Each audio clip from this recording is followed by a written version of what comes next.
He started off slowly. To begin, the first thing that we noticed was I was getting breathless really easy.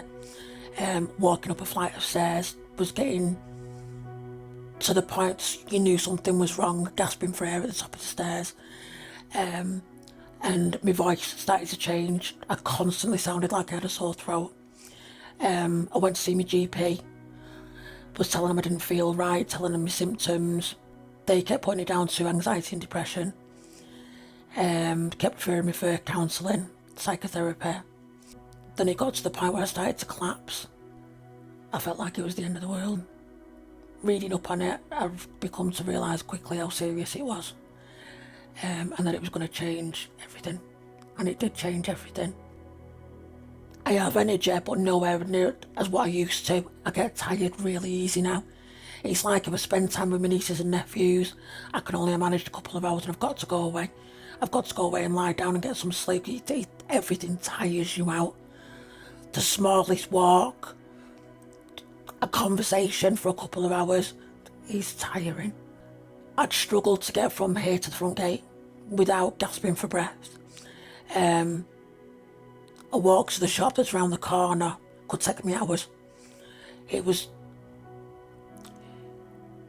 It's hard for somebody to believe until you've been in that position where you're walking trying to get somewhere but you feel like you're drowning.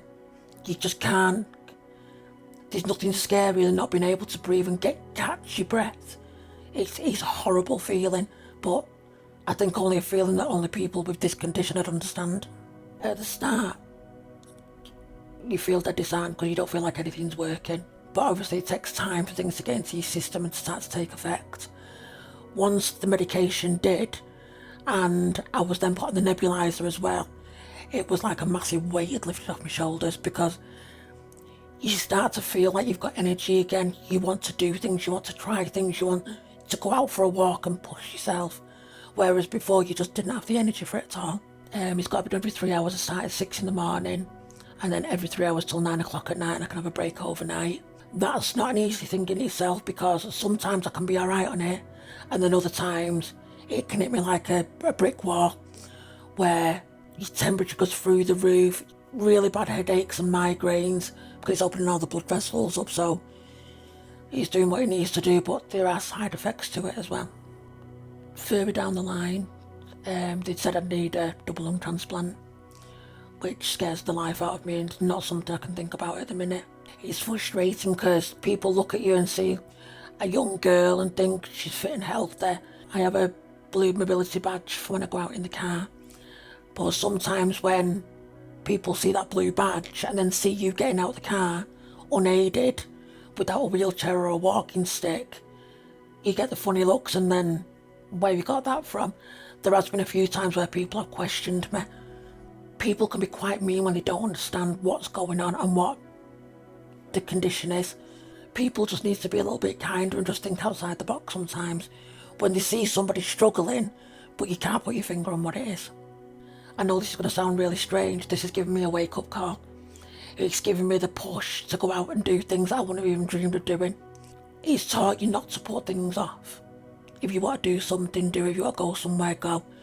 Don't put off till tomorrow, because you might not have tomorrow. He's made me not take things for granted anymore and appreciate the small things, like being able to get up and walk to the gate, or spending time with family and not being out of breath and being able to spend time with them. That's the most important thing now, definitely. Not stressing the small stuff anymore.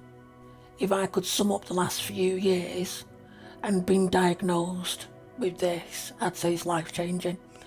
In a good way, because now I don't stress over the small things and I don't take things for granted.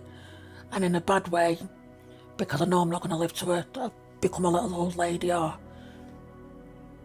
it's important to do the things that you want to do now, not hold off.